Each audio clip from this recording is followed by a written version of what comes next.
मो ये विषय जमी कहगला गोटे अभिभावक उपरे गोटे नारी बहुत बड़ भूमिका रुहे समाज संचालना करने एवं ये जो प्रभु रामचंद्र जन्म उपलक्षे आज प्रभु रामचंद्र नाम चरित्र उपर कहला तेज मु निश्चित भाव में ये जो नारी तांकर जीवन रे थिले से नारी विषय में उल्लेख करने चाहिए कारण से है नियो फाउंडेशन नारी द्वारा ही कारण नारी पाखे ही पिलांकर जन्म समय जो चाइल्डहुड एजटा से माँ कोल जाए माँ पाखे ही जाए कारण जहाँकर भी जो मैंने भी बापा अच्छा से मैंने विभिन्न कार्य बाहर रोचे आम जो भारतीय परंपरा अनुसार माँ होती प्रथम गुरु पिलार देखो ये माँ कौशल्या जे रामंकर माँ से केबे कौन सी प्रकार गुरुकुल को जीवापाई प्रतिबंधक साजी ना से त्याग कर अनुरूप भाव में जदि रामंकर त्याग कथा आम कहूँ तेज माँ त्याग कर भल पाइबा को त्याग कर स्नेह को त्याग कर जेतेबेले आइले विश्वामित्र से सांगे पठेगा को अनुमति देले मन कष्ट हो पछे अनुमति देले तो से भी समान भाव में त्याग कर से जो पुअर सुख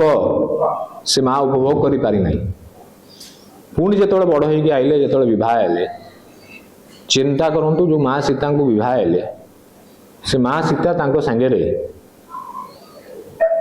आसीचंती राज परिवार राजकुमारी आसीचंती आउ गोटे राज परिवार रे राजकुमारी भाव में बाहा हेबे राणी ता समय पर दिनटा दंड होउची से भोगिबे दंड भोगिबे 14 वर्ष वनवास भोगिबे से किंतु जो अर्धांगिनीर स्वरूप प्रभु रामंकर सांगे से मध्य आपणैचंती तांको आपणैबार आवश्यकता नथिला से भल भाव रही पारते कि राम विवश करनतले कि कही ना बरन समस्ते मना कर कि नहीं नहीं से तो जंगल जंगल भटकीबे तमें गोटे कोमलमती स्त्री तमें केमती जीव तुमर कौन दशा हम आम अनुमति देवुनु कि कहते जितेबले मुझर सुखर अधिकारिणी अच्छी मुझे दुख अधिकारिणी हेबी एवं से दायित्व जहाँ अच्छी से तुले से राम सांगे सीतांकर समान भाव में त्याग बलिदान रही आउ गोटे माँ सुमित्रा तांकर त्याग बलिदान बहुत जन हो पारे आम चित्रण रे पाठ्य पुस्तक रे सेगुड़ा पाऊनु लक्ष्मणंकर माँ शत्रुघ्नंकर माँ थे माँ सुमित्रा से कहले मोर गोटे पुओ रही भरत सांगे शासन संभाल आउ गोटे पुओ जीव प्रभु राम सांगे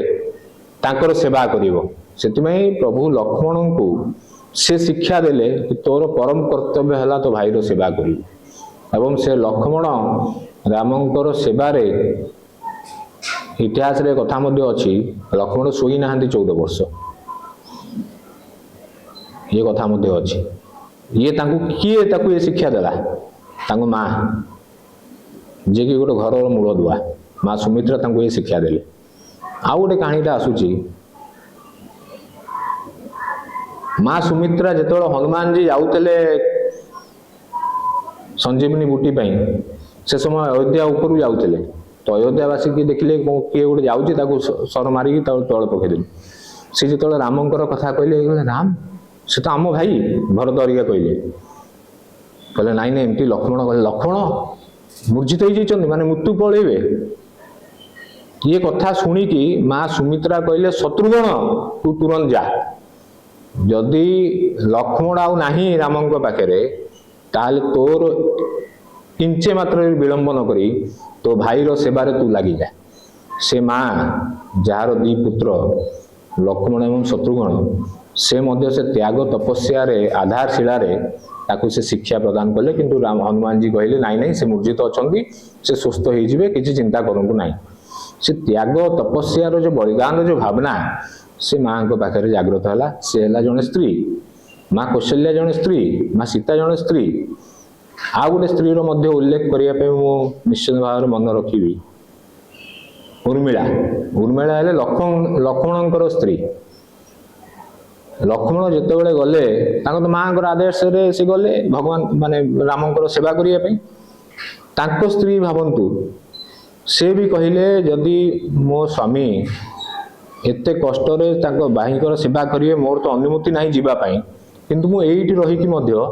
ସେଇଭଳି ଭାବରେ ଜୀବନ ଯାପନ କରିବି କି ମୋ ସ୍ୱାମୀର ମୁଁ ସହଭାଗିତା ହେଇପାରିବି କଷ୍ଟରେ। ତେବେ ତାଙ୍କର ମଧ୍ୟ ଗୋଟେ ବହୁତ ବଡ଼ ବଳିଦାନ ରହିଛି। ସେଥିପାଇଁ ପ୍ରଭୁ ରାମଚନ୍ଦ୍ରଙ୍କର ଯେଉଁ ଶିଶୁ ହୋଇଛନ୍ତି ଲବ ଆଉ କୁଶ, ସେମାନେ ଜଣେ ପରାକ୍ରମୀ, ଯୋଗ୍ୟ, ସଂସ୍କାର ବିଶିଷ୍ଟ ଏବଂ ବହୁତ ଉତ୍ତମ ରାଜା ଭାବରେ ସେ ପରିଗଣିତ ହୋଇଛନ୍ତି। ଲବ କୁଶ, ତାର କାରଣ ହେଲା ତାଙ୍କର ମା ମଧ୍ୟ ଅଭିଭାବକ ଭାବରେ ଯେ ପ୍ରଥମ ଗୁରୁ ଶିଶୁଙ୍କର, ସେ ତାଙ୍କୁ ଭଲ କଥା, ଭଲ ଚର୍ଚ୍ଚା, ଭଲ ବିଚାର ଦେଇଛି, ସେଥିପାଇଁ ସେ ମଧ୍ୟ ହେଇଛନ୍ତି। ତ ସେଥିପାଇଁ ଯେଉଁ ପରିବାର ଭିତରେ ଅଭିଭାବକ ମାନଙ୍କର, ବିଶେଷ କରି ମା ମାନଙ୍କର, ନାରୀ ଜାତିଙ୍କର ଏ ସଂସାରରେ ବହୁତ ଆବଶ୍ୟକତା ରହିଛି। ଏବଂ ଆବଶ୍ୟକତା ଏଥିପାଇଁ ରହିଛି କାରଣ ନାରୀକୁ ଆମେ ଶକ୍ତି ଭାବରେ ପୂଜା କରୁ। ତ ଶକ୍ତି ଯଦି ଆମକୁ ଶକ୍ତି ବିହୀନ କରିଦେବ, ତାହେଲେ ଆମର କୌଣସି ପ୍ରକାରର କାର୍ଯ୍ୟ ସୁଚାରୁ ରୂପରେ ହେଇପାରିବନି।